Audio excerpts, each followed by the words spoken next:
Sister made false abuse claims. Family disowned me now. Years later, they want to make amends. In 2002, Chris, then 18, now 30, had finished high school and got accepted to a top engineering college. I was really looking forward to this chapter of my life.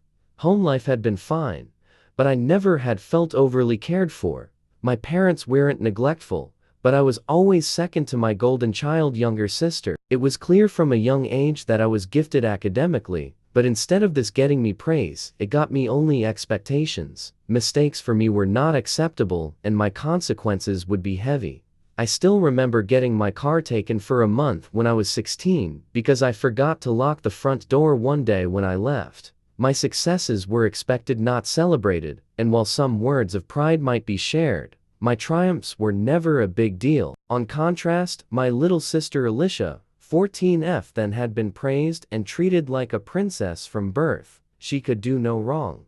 There was always a reason for her bad behavior. She may be corrected, but the consequences would be slight or only involve a verbal scolding. She was nowhere the student I was. She wasn't dumb. She was just average. However, physically, she was very gifted. By time she was in middle school, she was a USAG level 8 gymnast, so by no means a future Olympian, but still very talented. I still remember events like my birthdays being overtaken by my parents wanting her to show off her skills and her getting gifts or a say in where we ate. I remember being so happy when she quit gymnastics after 7th grade. One, so I would get to stop hearing about it, but also so I wasn't expected to go to her endlessly long competitions. Fast forward to the end of my freshman year, and I was back home. It was our annual family Memorial Weekend BBQ. Extended family, family friends, dad's co-workers. It was a big deal. I had an amazing freshman year. I was Dean's List both semesters, had joined the school's shooting club, and was quite the natural at it.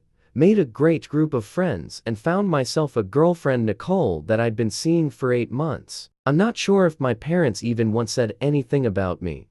The talk of the day had been how my sister was all state in the pole vault as H's freshman. I can remember only 2 people even asking me how college was going. But then again, why would they care? I mean, my ability to basically build an engine from scratch is far less practical and impressive than my sister's ability to catapult herself with a stick. Joking aside, I was honestly used to this. Things didn't go south for me until the following Thanksgiving. I was still riding high and was very successful. I had been selected to do an international internship in the UK for the following summer. Most of the cost would be covered by scholarship, but a small amount still remained. My father, much to my surprise, praised me and offered to cover all my other expenses.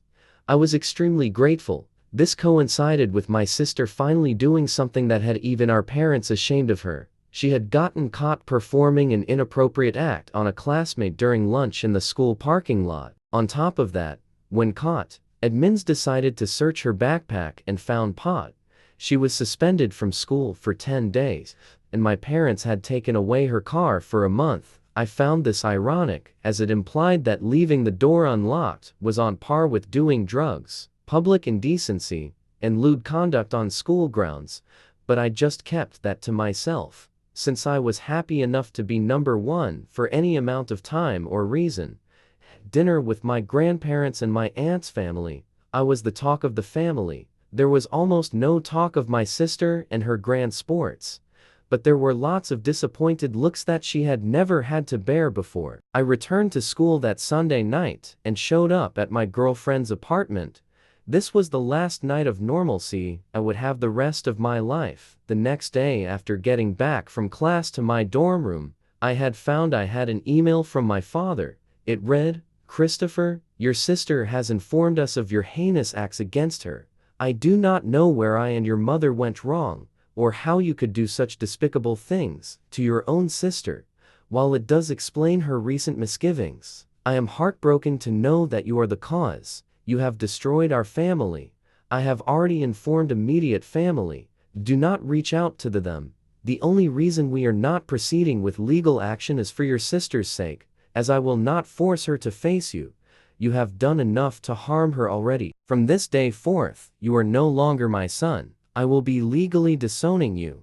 Do not ever contact us again." Panicked and confused, I immediately began to call the house, then my father's cell. No answers.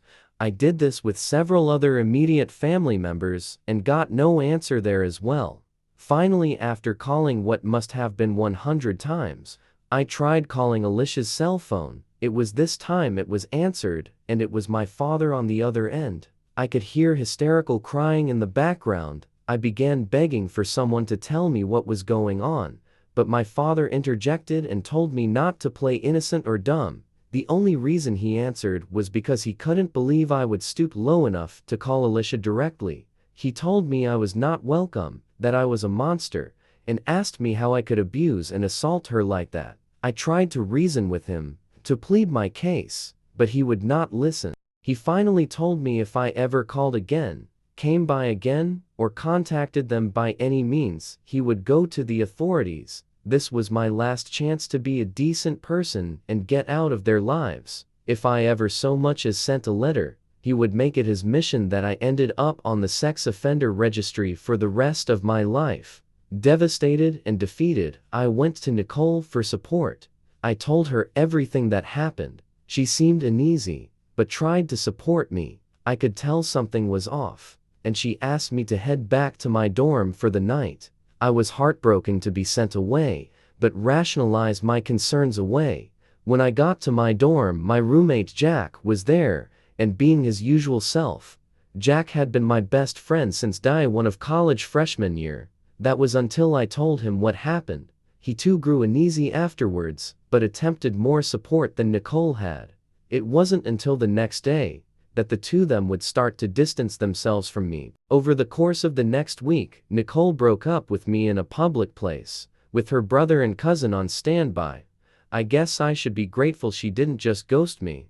Jack requested and was given an emergency placement in a new dorm room. They both rationalized that there was no way my family would just cut me off without it being justified. They had assumed my guilt as well. In the course of a week, I had lost everyone that was important to me. I was 20 years old, and had no one, and no idea what I was supposed to do next. It's been a bit over 10 years since then. And every day has been impossibly hard. Being cast aside and shunned by everyone close to you changes you in ways you would never imagine. I was moving through life as best I could, until a day ago when I received an actual letter in the mail. It was several pages long and was from my mother and father.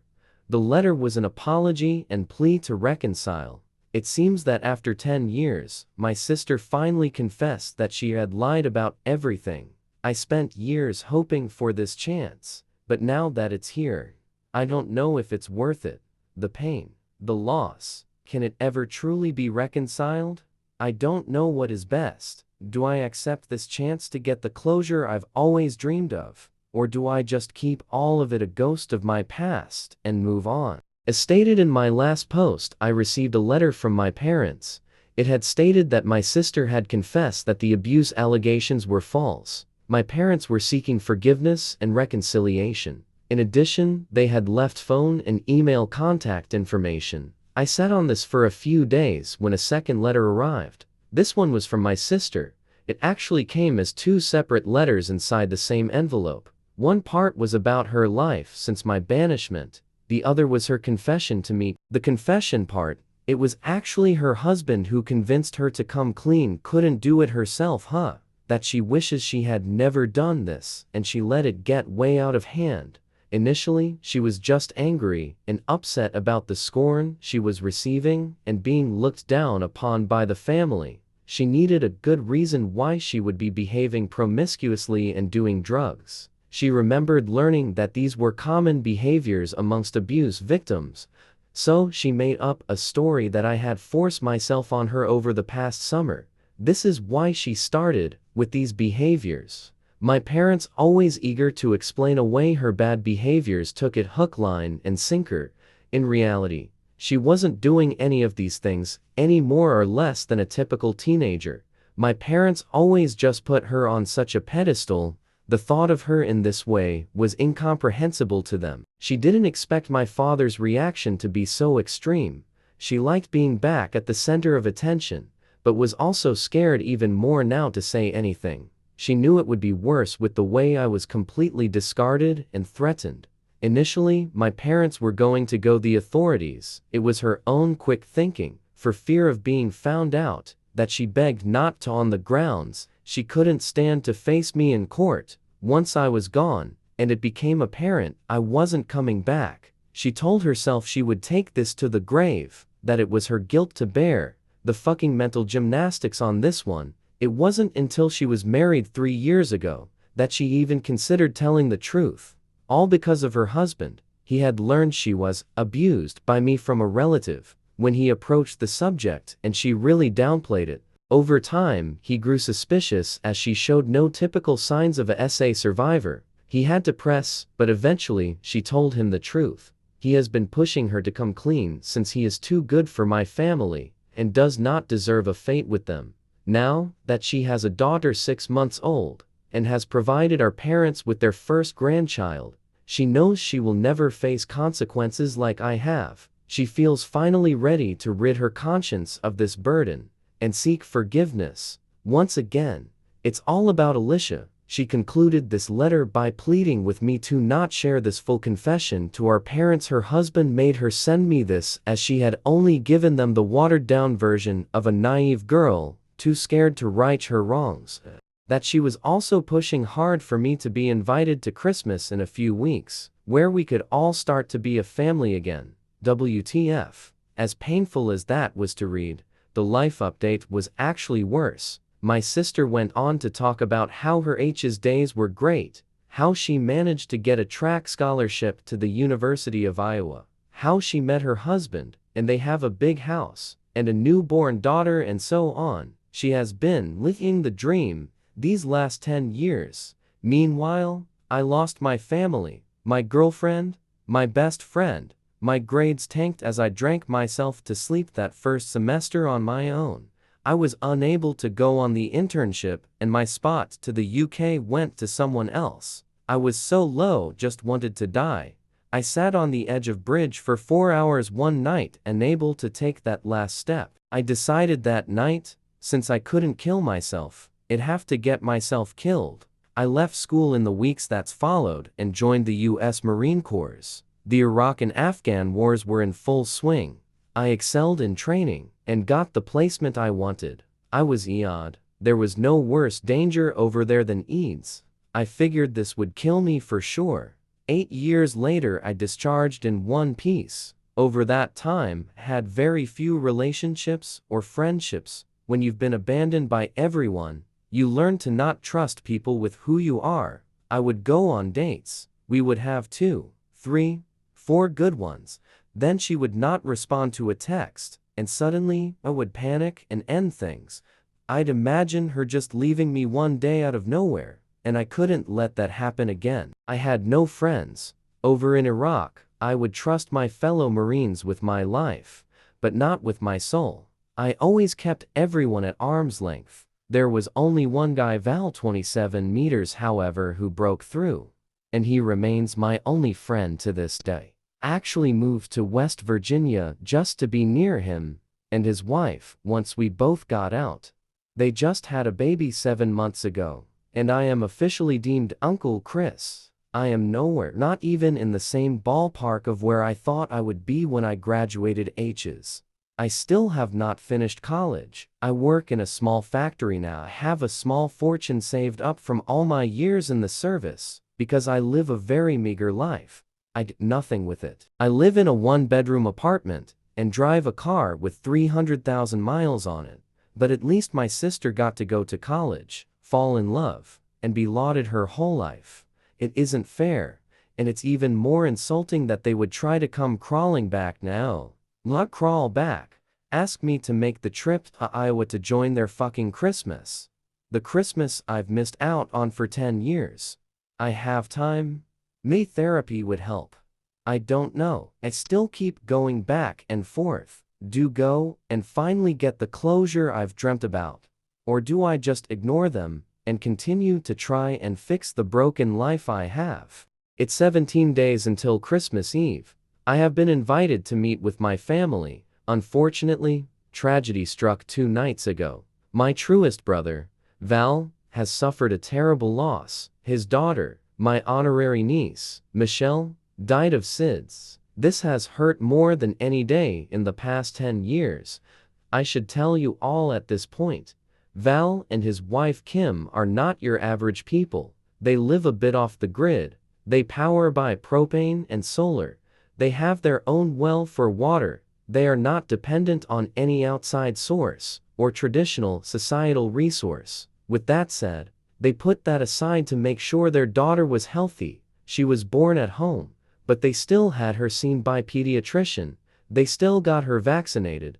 They might not be like everyone else, but they cared for their girl. I tell you all this to explain what we spent today doing. I met him early this morning, and together we constructed the tiny casket for which she will be laid to rest. We also dug her final resting place here on Val's family land. Tomorrow, we will get his father and have the funeral. Only the 4 of us will be in attendance. I know this is illegal, but it's what they want for their family, and I'll respect it. Update. The funeral was a somber and painful experience, but it has provided a moment of clarity for me. I need to do this. If not for myself, then for Val and Kim. I'm going to accept my family's offer. Update 2. I'm 2 days away from leaving for Iowa. I have booked myself a decent hotel. I decided to not go the cheap route. I also rented a car. Mine is too old for this trip. I'll arrive on December 23rd and get situated. Then the next night, I will be meeting my family at my parents' new home. They moved from Illinois at the end of Alicia's sophomore year, probably so it would be harder for me to find them. I requested that they allow me to follow them on social media, and they happily accepted. I've been going through 10 years of events I missed, seeing how they've aged, getting familiar with the house I'll be entering, what they've been doing. I've spent at least part of every day since the passing with Val and Kim. They are strong people. Despite their pain, they've done everything they can to help me prepare for this trip. I guess this is what real family does. They support each other. They sacrifice for each other. And oh, I couldn't face this and get the closure I've desired without them. I'll be sure to update everyone who has shown me so much support as soon as I will take a little while. It's sure to be a challenging and emotional path, but I think I'm ready for it. It has been so long, but for all of you who have been waiting, here is my update.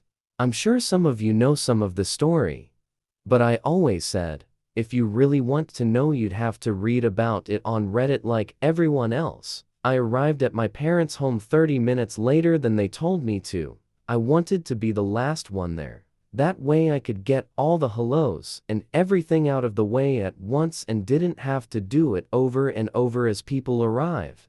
Xmas Eve wasn't a large affair. My two grandmas, my one grandpapa, my aunt and uncle, their son, his wife, my parents, of course my sister Alicia, her husband Billy, poor guy, and their daughter, Ivy. The only people who hadn't cut me off were Billy and Ivy. They all wanted to hug me, and I allowed it.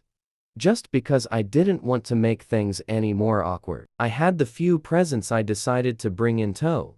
They were a bit heavy, but I didn't let on. They all said I didn't need to do that, but it was all part of it for me. If I was going to do this, I was going to make the best effort possible.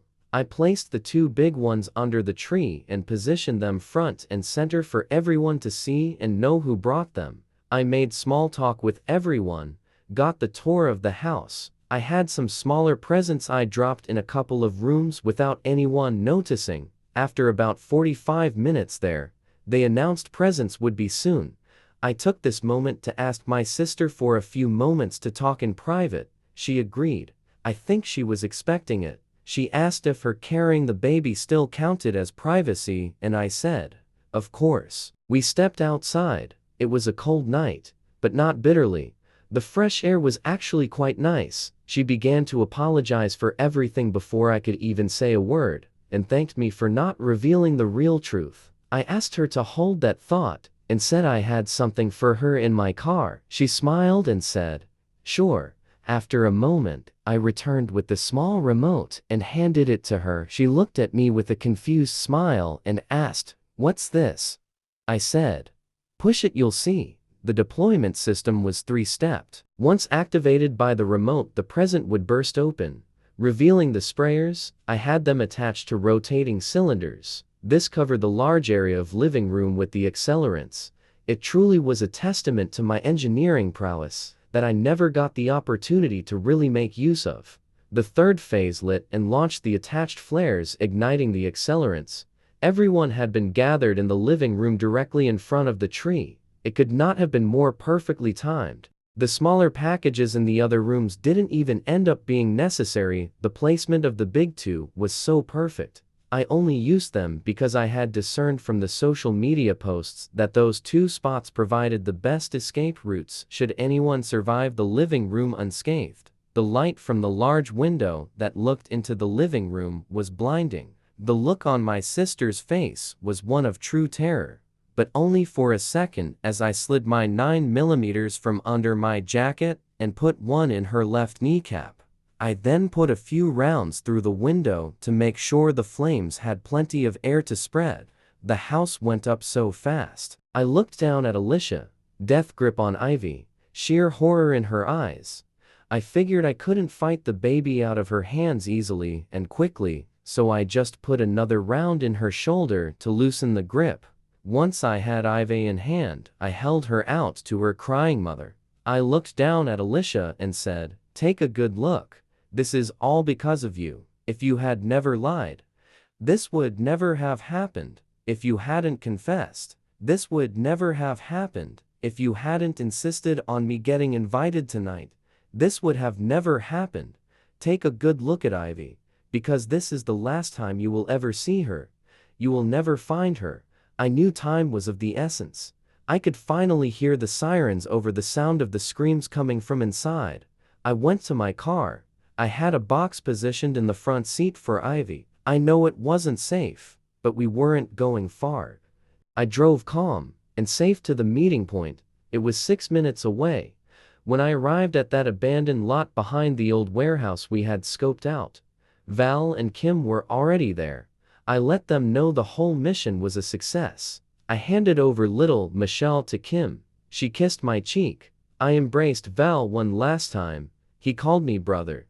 I returned to my car and made the 6-minute trip back to the house. I could see paramedics tending to Alicia. She was completely hysterical. I parked 2 blocks away, removed all my clothes except my compression shorts, placed my hands behind my head, and walked towards the officers at the scene. The rest is history. I'm serving a life sentence with no parole option. I still feel bad about Billy. He was a good man married to the wrong person. This past December, after the agreed upon 10 years of no contact, I received the letter from Val. Like we talked, he used a series acquaintances to mail the letter so it had no traceability. In his handwriting it just said, "All is well. They never found her. They never found them. They got to be the family I had always wanted." I'm so happy for Val, Kim, and especially Michelle. I'm sorry it took another 6 months after the initial 10-year wait. To all those who followed my story, I told the detectives then, and for all these years after, if they wanted to know what really happened that night, they'd have to read about it on Reddit like everyone else. They didn't believe me. But when Netflix walked in here offering money to interview me, suddenly, it was worth putting a phone in my hand and letting me post it. I was so excited when my login still worked. Lastly, thank you to all the people who followed me, supported me, and gave advice. I like to think this documentary is for you. It's going to be a 4-part limited series. I know shows have covered me in the past, but this will be the first I've talked to and has offered me any updates on Alicia. The producers told me she is still out there, never remarried, never move on, endlessly searching for the girl she will never find. Knowing she now knows how I feel makes me a million times lighter. Like all the weight of the world has been taken off my shoulders. It's closure. Final and absolute closure.